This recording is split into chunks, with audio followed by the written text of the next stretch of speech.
This happened about 2 years ago when I first moved out on my own.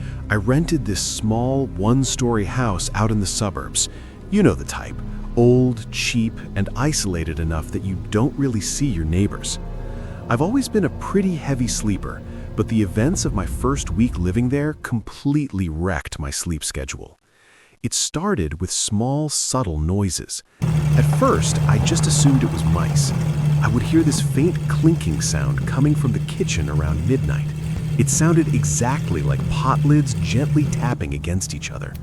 I set up traps, even put out bait, but every morning, nothing. No mice, traps unsprung. But the pots I hung on the rack were always swaying slightly or shifted out of place. The breaking point was a Thursday night. I was drifting off to sleep when I heard a massive crash, like someone threw a frying pan full force onto the tile floor. I shot up in bed, grabbed my phone and a pocket knife I kept on the nightstand. I'm a bit paranoid about security. I crept downstairs, heart pounding out of my chest, fully expecting to find a burglar. But when I flipped the light switch, nothing.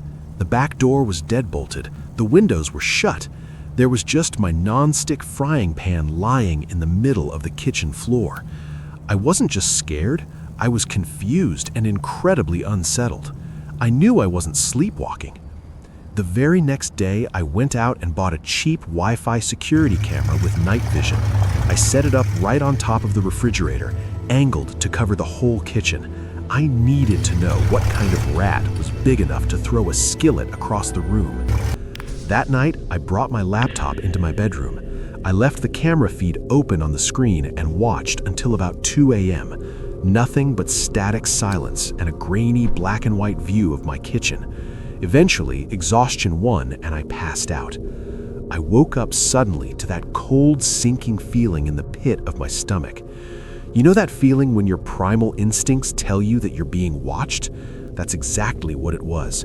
I instinctively checked the time on my phone, 0333 a.m. I rubbed my eyes and looked over at my laptop, which was still glowing dimly on my desk. That was the moment my blood ran cold. On the camera feed, in my own kitchen, there was something. It wasn't standing on the floor, it was clinging to the ceiling and the upper cabinets. It was terrifyingly emaciated.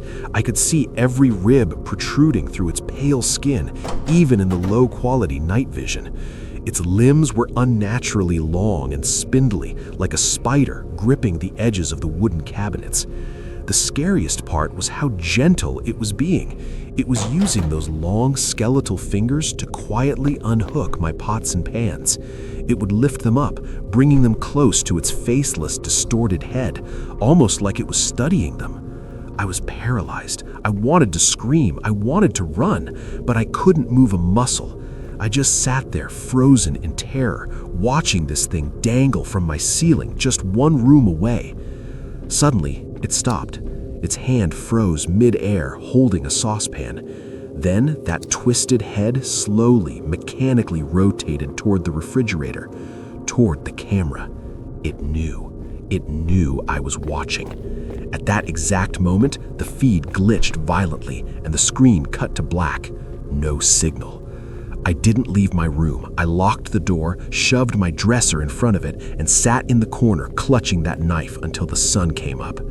The next morning, I sprinted out of the house the second I saw daylight.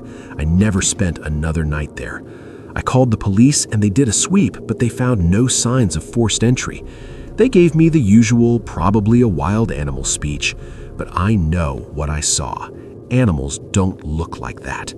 I broke my lease and moved out immediately. The screenshot I managed to take from the feed is the only proof I have.